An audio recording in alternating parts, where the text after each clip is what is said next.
네, 태형건설발 부동산 PF 위기감 이것이 건설업계 전체적으로 좀 번지는 그런 양상이고 이게 태형그룹의 자구 계획이 나왔지만 이걸로 끝나는 게 아니고 지금 미분양이 쌓여가고 부동산 PF는 수익이 나지 않는 그런 상황이 이어지고 있습니다. 이 위기를 잘 넘길 수 있을지 또 부동산 시장과 경제에 미치는 파장 어떨지 종합적으로 점검해 보도록 하겠습니다. 오늘 도움 말씀에 서강대 일반대학원 부동산학과의 권대중 교수님 모셨습니다. 안녕하세요. 권 교수님, 부동산에 관해서는 아주 국내에 손꼽히는 전문가셔서 아닙니다. 아주 때마침 오늘 그 태형그룹 윤세영 회장 기자회견에 이어서 얘기를 나누게 됐습니다. 먼저 이 자세한 얘기 나누기 전에 그 태형건설 워크아웃 신청과 현재까지 상황에 대해서 짚어보도록 하겠습니다. 권미정 캐스터가 정리해드립니다. 네, 국내 도급 순위 16위 건설사인 태형건설 워크아웃으로 부동산 시장이 휘청이고 있습니다. 태형건설 사태 어떻게 된 건지 타임라인을 살펴보겠습니다. 태형건설이 워크아웃 공시를 낸 건 지난해 12월 18일입니다. 도시개발 사업을 벌이면서 불어난 PF 채무를 감당하지 못해서 기업 구조 개선, 즉 사적 구조 조정인 워크아웃을 선정하게 됐고요. 1월 3일에는 태형건설이 채권자들을 모아서 이렇게 설명회를 개최했습니다. 어떻게 문제를 해결할 것인가 이야기가 나왔는데 창업 회장까지 나와 강도 높은 자구안을 발표하며 워크아웃에 대한 기대가 높아졌습니다. 그러면 자구안 내용을 보기 전에 태형그룹의 지배구조를 한번 보도록 하겠습니다. 태형그룹은 지주사 TY홀딩스 아래에 제1자회사인 태형건설, 그리고 폐기물을 처리하는 기업으로 기업 가치 2조 원대를 평가받는 알짜 기업 에코비트, 또 SBS와 태형인더스트리를 가지고 있습니다. 이 가장 주요한 계열사들로 평가를 되고 있고요. 또 골프장을 운영하는 블루원, 또 쌀 운송 사업을 하는 평택사이로도 계열사로 가지고 있습니다. 그리고 이 모든 계열사의 지분을 가지고 있는 TY홀딩스는 윤석민 회장을 포함한 오너 일가가 지분 33%를 가지고 있습니다. 그럼 태형그룹이 1월 3일 발표한 자구안을 살펴보죠. 총 4개 항목으로 정리할 수 있습니다. 계열사를 매각하거나 지주사가 가지고 있는 지분을 담보로 제공하겠다는 건데요. 12월 1일 매각한 태형인더스트리의 매각 대금을 태형건설에 지급하겠다는 그런 게 첫 번째 내용이었고요. 두 번째는 에코비트를 매각하고 에코비트 매각 대금을 태형건설에 지원하겠다. 또 블루원의 지분을 담보로 제공하고 매각을 추진하겠다는 내용이 세 번째 내용이었고 또 평택사이로의 지분을 담보로 제공하겠다는 것도 그 내용 중에 하나였습니다. 이 자구안을 발표한 당일에는 워크아웃에 대한 기대감이 커지면서 태형건설의 주가는 20%대 급등하기도 했는데요. 하지만 문제는 이 태형인더스트리 매각자금 납입 과정에서 발견됐습니다. 네, 태형인더스트리는 태형그룹의 물류회사로 주주 일가의 지분이 이렇게 큰 회사였습니다. 12월에 매각한 태형인더스트리는 총 2천억 원대로 팔렸는데요. 윤석민 회장이 32%의 지분을 가지고 있고요. TY홀딩스는 40%대의 지분을 가지고 있습니다. 이 TY홀딩스와 윤석민 회장 몫으로 나온 1,500억 가량을 태형건설에 지원하겠다는 게 바로 목표였는데요. 그런데 대금 입금을 약속한 당일 매각 대금 중 890억 원을 TY홀딩스와 연대보증한 태형건설 채무상환에 써버려 논란이 됐습니다. 태형건설이 워크아웃을 신청하며 모든 채권자들의 채권 행사가 유예된 가운데 TY홀딩스가 연대보증에 본인의 채무로 할 수 있는 해당 채무만 갚은 게 약속 위반이란 겁니다. 만약 태형건설이 잘못되더라도 TY홀딩스의 채무는 일정 부분 변제해 이 책임을 피하려는 게 아니냐 목소리가 나오면서 채권자들은 분노했습니다. 이에 대해 바로 다음 날이었습니다. 이복현 금감원장, 제 뼈가 아닌 남의 뼈를 깎는 자구안은 안 된다고 작심 비판했고요. 김주영 금융위원장도 다음 날 진정성 있는 자구 계획을 마련해야 한다고 촉구했습니다. 7일에는 무려 대통령실까지 나와서 강력하게 비판을 했는데요. 이렇게 정부와 채권단의 비판에 태형은 어제 태형인더스트리 매각자금 나머지 890억 원을 함께 890억 원을 납입할 거라 밝혔습니다. 그렇게 하고 추가 납입안을 자구안을 조금 전 발표를 했었죠. 어떤 내용이었냐면 기존 자구안에서 말하지 않았던 다른 계열사들을 매각할 계획까지 있다고 밝혔고요. 이렇게 내실있는 추가 자구안이 조금 확정이 되고 또 11일 워크아웃까지 최종 결정될지 지켜봐야겠습니다. 네, 권민정 캐스터가 그동안 한 경과를 정리를 해드렸습니다. 자, 부동산 PF 위기 이런 고금리 시대에 그냥 우려가 쌓이고 쌓였던 것이 어떻게 보면 이 태형건설의 워크아웃 신청으로 이제 수면 위로 올라왔다고 할까요? 교수님 보시기에 이게 성수동 오피스 개발권이 촉발이 됐다 이렇게 봐야 될까요? 그게 그 2020년도에 3.3제곱미터당 5천만 원 정도 하던 땅인데 예. 그 노후 공장입니다. 예. 태형이 이거를 이제 매입할 때 1억 5천만 원을 줬습니다. 불과 2년 만에. 예. 그 대금이 한 480억 정도 되는데 이게 이제 그 구조가 잘못된 건데요. 브릿지로 대출을 받았어요. 480억을 받아가지고 48억은 갚고 나머지 이제 432억은 안 갚은 건데 이 브릿지로는 일반 본 PF보다 이자가 높아요. 그러다 보니까 무리한 사업을 추진하는 거 아닌가. 더군다나 이제 그 오피스를 지었기 때문에 주거용 부동산이 안 되고 오피스는 더 안 되거든요, 이게. 여기서 아마 발단이 된 것 같습니다. 근데 이 뭐 현장이 지금 뭐 60개가 넘으니까 하나가 이제 일파만파가 되는 거죠. 그렇죠. 네, 네. 이게 신뢰라는 게 한 번 쌓기는 어렵지만 한 번 읽기 시작하면 이게 도미노처럼 그냥 그럼요. 가는 네. 거죠. 이게 이제 워크아웃 신청하고 나서도 사실은 그 TY 홀딩스의 자회사인 태형 인더스트리를 매각한 대금이 1,549억 정도 돼요. 근데 예. 그걸로 일단 이자를 내기로 약속을 해놓고 예. 어긴 겁니다. 이게 도덕적 해이거든요, 이게. 예, 자기 부채부터 갚아버리는 네, 거예요. 그래서 이제 그 산업은행부터 뭐 오늘 그 산업은행 회장인 그 강석훈 회장이 오늘 오전에 그 금융간담회에서 이런 얘기를 했어요. 지금 내놓은 구제안 가지고는 안 된다. SBS까지 그 담보를 제공하거나 매각하라 이렇게 아마 압박을 가는 것 같습니다. 뭐 태형건설을 살리려면 뭐 가진 모든 방법을 다 동원해야 될 것 같고 어떻게 보면 지금 윤세영 회장의 인터뷰 보니까 사실상 백기투항이다 이렇게 표현할 수 있을 것 같아요. 아니요, 아직도 SBS 얘기는 안 하시잖아요. SBS도 검토하겠다는 검토지 얘기는 아닌 그 네. 구시안이 없어요. 근데 이게 그거 한 번 신뢰를 봐야겠네. 잃어버렸기 때문에. 앞에서 한 번 신뢰를 잃어버렸기 때문에 채권다는 그 얘기만 가지고는 아마도 100%안 믿을 겁니다.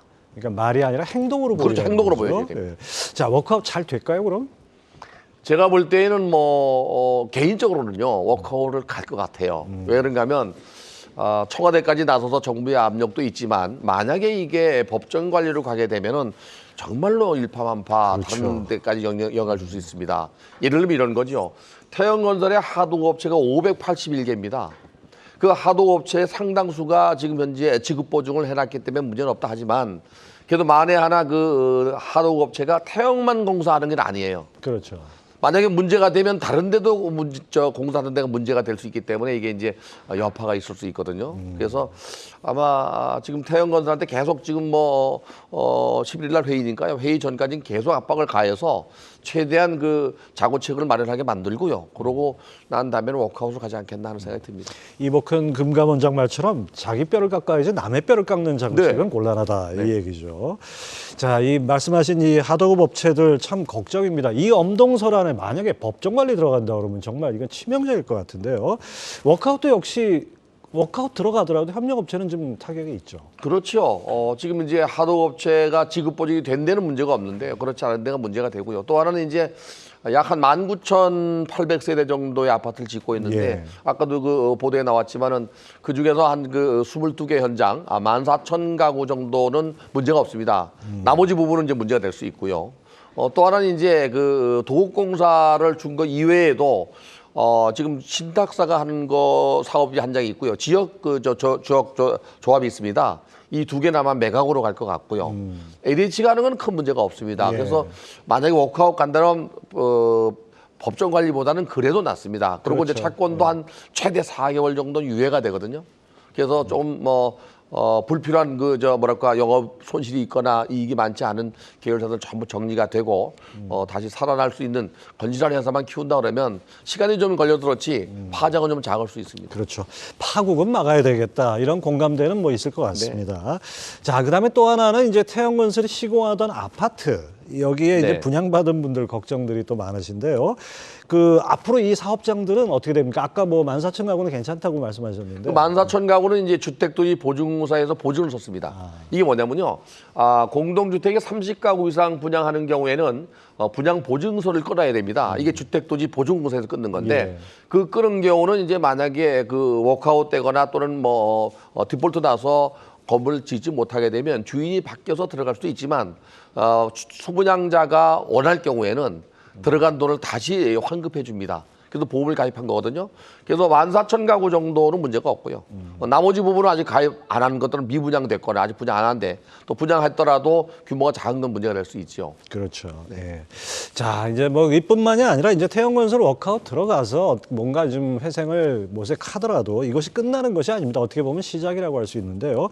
고금리와 부동산 경기 침체, 이건 네. 마치 기후변화처럼 모든 건설사들이 다 영향받는 거 아니겠습니까? 예. 예, 그러다 보니까 PF 위기 확산 경고가 끊이지 않고 또 구체적으로 뭐 롯데, 코오롱, 동보 이런 이름까지 거론되고 있어요. 이 부채 비율이 높아서 문제가 되겠죠, 이들 건설사. 그렇죠. 자기 자본 대비 부채 비율이 높거나 또는 보증을 많이 한 경우입니다.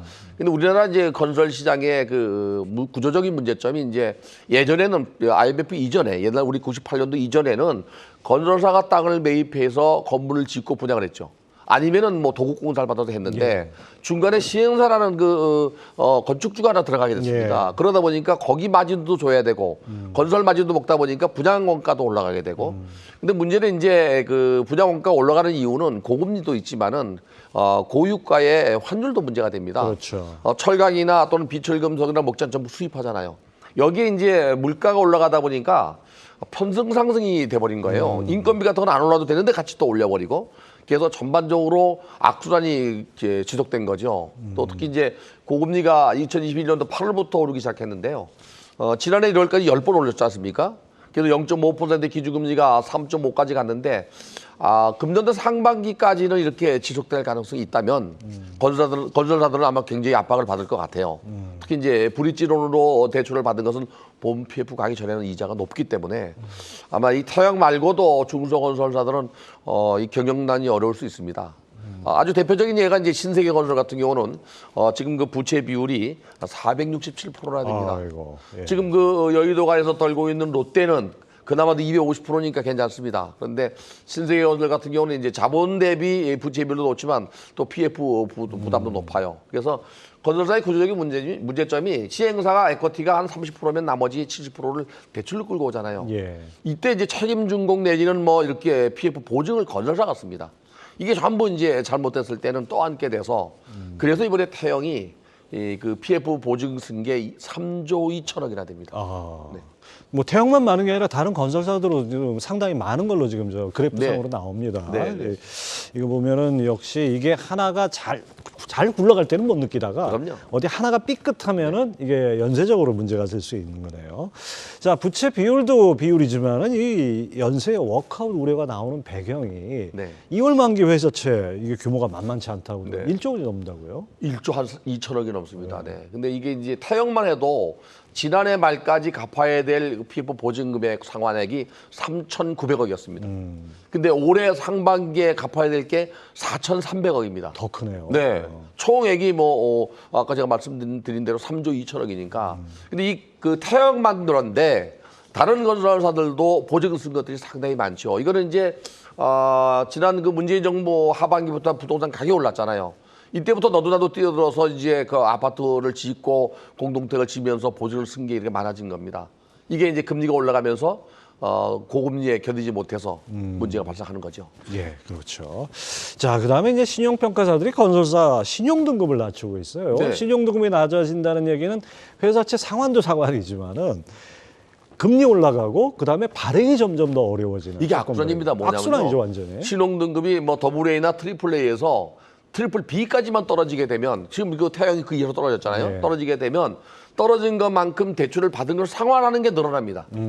신용 등급이 좋은 사람들에게는 예를 들어서 뭐 1억을 대출 준다면 신용이 불량한 사람들한테 5천도 안 주잖아요. 그렇죠. 그러니까 상환 금액이 또 늘어나게 되고 또 이걸 갚기 위해서 회사채를 발행하게 되면 ABCP 발행이 금액도 줄지만은 팔리지도 않고 금리도 올라갑니다. 악순환이 됩니다. 그래서 신용 등급 하나 낮아지는 게 국가적으로도 그렇고 기업적으로도 그렇고 굉장한 타격이 큽니다. 뭐 국가적 타격 이전에 그 해당 기업 입장에서는 아주 치명적인 치명적이죠. 결과가 나올 네. 수도 있겠네요. 자, 이렇게 뭐 지금 신용 등급 떨어지는 건설사, 대형 건설사들인데 대형사도 문제지만 사실 중소형 건설사들 이거 받는 타격도 이게 더 크지 않을까 싶어요. 그렇죠. 지금 이제 우리나라는 건설사들을 지금 이번 일본 정부에서는 없앴다고 하는데 아직도 1군, 2군, 3군이라는 게 있어요. 예. 1위부터 100위까지는 1군. 100등으로 나열한 거죠. 수주액을. 또 101위부터 299까지가 2군. 3군까지 있는데 대개 3군까지는 시정 등급을 거의 매깁니다. 그리고 그 이외에 건설사들은 이제 대출을 받을 때 자체적으로 자본 대비 부채 비율을 따져서 일반 시정 평가에서 등급을 매기는데 이 3군까지 시정 등급을 매길 때 대부분이 트리플 B 정도가 과반수 이상입니다. 트리플 B면 투자 부적격입니다. 트리플 B까지는 투자 적격이죠. 근데 거기까지 그래도 그나마 예, 괜찮은 거예요. 그 아래가 이제 아래부터 부적격이죠. 투자 부적격입니다. 그런데 이렇게 이제 그 시정 등급이 트리플 B 이상 되는 데가 많지는 않아요. 그러다 보니까 지난해 9월 말까지 그 중소건설사들이 그 부도난 디포트라는 게 550개 정도 된답니다. 근데 이게 그 이유는 뭐 꼭 신용 등급 때문에 그런 것만은 아니고 작년과 재작년에 전세 사기 사건이 많았잖아요. 그렇죠. 그러다 보니까 건축조합이나 토목건축조합 건설사들이 비아파트 부분을 지을 때 분양도 안 되고 임대도 안 나가고. 그러니까 이를테면 연립주택을 짓거나 뭐 재건축을 조그맣게 하거나 뭐 이런 것들이 네, 나타나는 지금 거죠. 이제 그 분위기가 그러다 보니까 전세 가격이 오르는 이유가 매매 가격은 떨어지는데 전세 가격이 오르는 이유가 아파트 손으로 변해버렸습니다. 그렇죠. 그러니까 노동자도 이제 아파트 쪽에 몰리다 보니까 공급 대비 수요가 늘어서 전세 금액은 올라가고 또 대출 비율이 높아져 대출 금액이 높다 보니까 금리가 높다 보니까 매매는 또 떨어지고 예. 이러다 보면 이제 그 또 뭐 매매가 대비 전세가 비율이 좁아지겠죠. 경기가 좋아질 때 갭 투자가 또 늘어나요. 이게 악순환이죠. 근데 이제 비아파트 부분을 짓던 건설사들은 상당히 지금 고전을 면치 못하고 있습니다. 자, 이 건설업계도 업계지만은 또 이제 건설사들한테 돈을 빌려준 금융권에서도 이게 상당히 좀 우려의 네. 눈으로 바라보고 있습니다. 이것 때문에 뭐 신용등급이 하향되는 증권사도 있고 그런데 이게 영향이 이제 만만치 어떤 거냐면요. 지난달 말 기준으로 미분양 주택이 지금 5만 8천 가구가 넘었습니다. 악성 미분양이 1만 가구가 넘어요. 악성이라 하면 어느 정도? 중공호 미분양. 예. 빈집이십니다. 빈집. 다 지어놨는데. 그래서 우리가 흔히 불 꺼진 창 그러잖아요. 예. 짓는 집은 그나마도 계속 분양을 하면 되는데 5만 8천 가구는 짓는 중이고요. 근데 이제 문제는 짓는 중이든 악성이든 간에 분양이 안 되면 계약금도 안 들어오고요. 그렇죠. 중금도금도 안 들어오기 때문에 건설사 입장에서 볼 때에는 PF 이자도 못 내고 대부분 보증을 섰잖아요. 원금도 못 갚지만 물론 자재값도 못 냅니다. 이렇게 되면 이제 이걸 중개했던 뒤에 있는 이 보험사가 문제가 돼요. 보험사가 중개했는데 보험사가 대부분 PF 할 때는 제2저축은행이나 또는 그 뭐랄까 마을금고나 또는 취업에서 대출을 하거든요. 제1금융권의 PF 금액은 오히려 작습니다. 거기에 비해서 43조밖에 안 되는데 지난해 9월 말 기준으로 PF 잔액이 134조 3천억입니다. 근데 그렇죠. 비율은 작은데 문제는 이제 이렇게 저축은행이 만약에 자금 압박을 받게 되면 중개했던 보험사까지 문제가 됩니다. 그래서 연쇄적으로 금융기관까지도 문제가 되는 게 문제입니다. 이게. 결국 이게 이 진짜 금융까지 파장이 미칠 수 있는 이 건설업계 위기 상황, 이것이 결국 부동산 경기가 살아나야 되는 거 그렇죠. 아니겠습니까? 그래서 네. 시장이 근데 부동산 경기 살아난다는 게 지금 상황에서는 뭐 청약도 싸늘해지고 미분양 늘어나고 상당히 어려운 것 같아요. 이거 언제쯤 좀 회복이 될까요? 청약 통장이 지난해 2,800만 명 정도 가까이 가입을 했어요. 제가 여기 그 출연하기 전에 잠깐 보니까 2,570만 명으로 줄었습니다. 많이 줄었네요. 네, 그러니까 부동산 가격이 하락하면서 자재값 상승으로 분양 가격도 높아진 거예요. 이렇게 이제 언밸런스 된 거죠. 시장이 그 좋을 때는 문제가 없는데 경기가 살아나려면은 뭐 올 상반기는 아닌 것 같고요. 만약에 뭐 3월과 5월달에 미국이 금리를 내린다 하더라도 우리가 가을에 내릴 가능성이 있는데 예전에 우리가 2021년도 8월달에 금리를 올릴 때에는 0.5% 기준금리였거든요.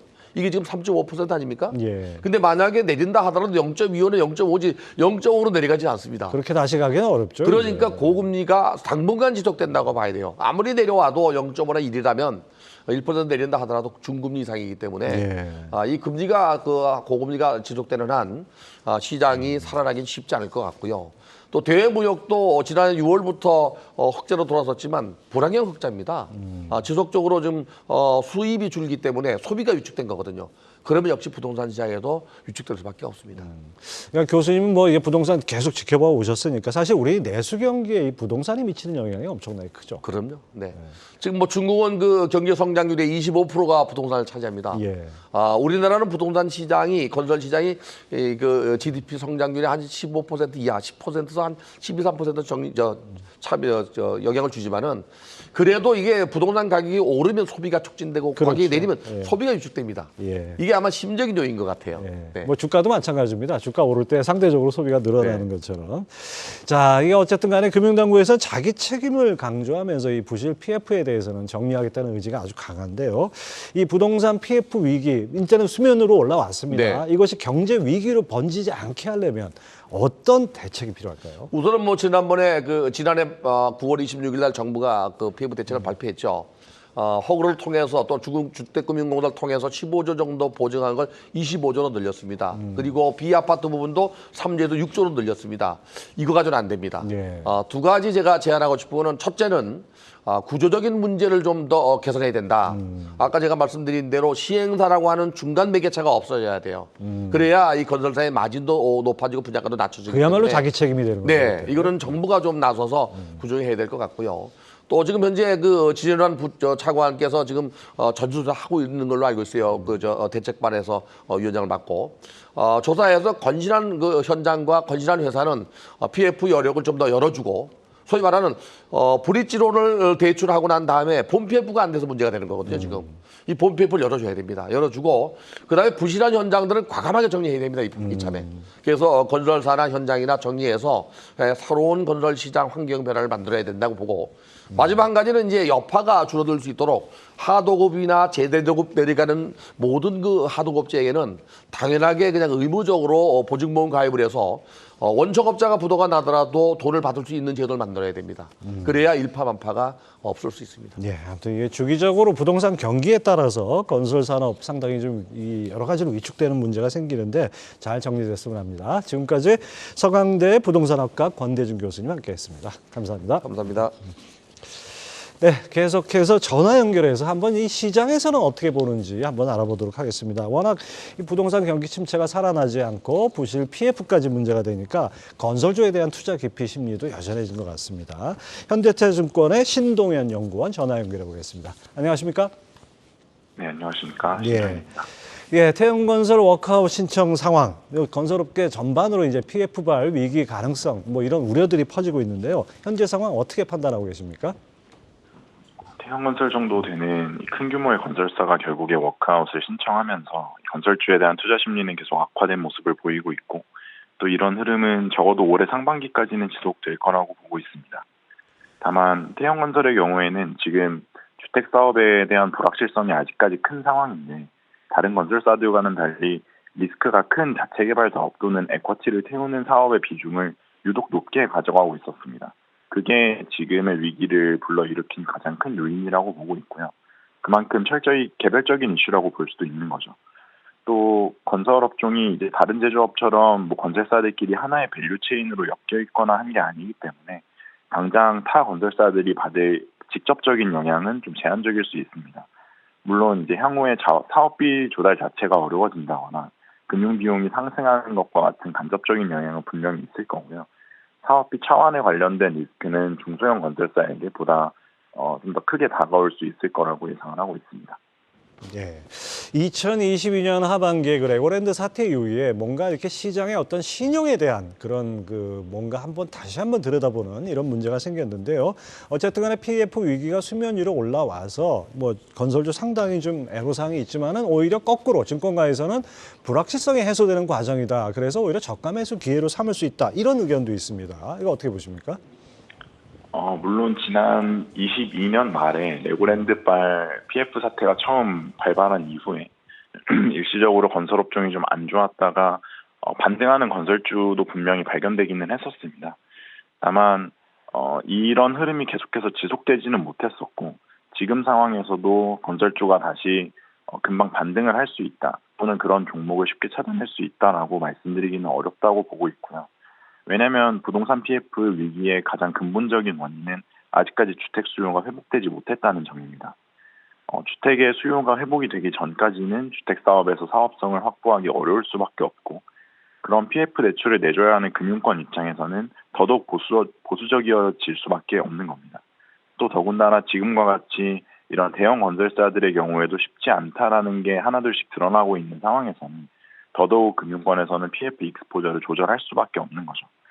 따라서 극단적인 이벤트가 하나 터졌다라고 해서 불확실성이 완전히 해소되었다라고 보기는 어렵고 말씀드린 것처럼 근본적으로 주택 사업의 사업성이 돌아오기 시작할 때까지는 건설주의 상승 여력은 사실 그렇게 크지 않을 거라고 보고 있습니다. 또 아직까지 총선도 남아있고 하기 때문에 올해 상반기까지는 투자 심리가 완전히 회복되지는 쉽지 않을 겁니다. 예, 그렇다면 이제 건설주 투자 전략은 어떻게 가져가야 될까요? 일단 이 건설업종 전반에 걸쳐서 좀 어떤 변수를 봐야 되느냐가 중요하겠고요. 이걸 관련해서 몇 가지 말씀드리면 태형건설의 워크아웃 개시 여부도 물론 중요하겠지만 가장 중요한 건 그 이후에 금융당국에서 제시할 수 있는 PF 관련된 지원책이 얼마나 크게 나오는가입니다. 이게 전체적인 구조적인 리스크를 이제 불을 꺼줄 수 있는 가장 핵심적인 키가 되겠고요. 그리고 두 번째로는 하반기에 이제 주택의 분양 경기 분위기를 뒤집을 수 있는 그런 상반기의 주택 시세의 움직임이 가장 중요하다고 보고 있습니다. 주택의 시세가 올라와야 분양가, 시행사나 건설사들이 제시하는 분양가의 메리트가 생기면서 사업성이 확보될 수 있는 거거든요. 그래서 상반기까지는 이 건설업종, 건설주에 대해서 관망 또는 추가 하락 시의 분할 매수 전략을 추천을 드리고 종목 단에서는 유동성이나 재무 구조가 안정적인 그리고 사업 부문 측면에서는 주택 부문을 보유하고 있으면서 동시에 해외 익스포저가 큰 그래서 주택에서의 이런 침체된 상황을 해외 수주로 막을 수 있고 해외 수주로부터 실적을 계속 끌어올 수 있는 기업 위주로 투자하시는 전략을 추천드립니다. PF 부실 위기 불도 꺼야 되고 그다음에 부동산 경기도 뭔가 좀 기력을 회복해 하는 그런 거를 확인하는 과정이 필요할 것 같습니다. 네, 지금까지 현대차증권 신동현 연구원 함께했습니다. 오늘 전화 연결 감사합니다. 네, 감사합니다.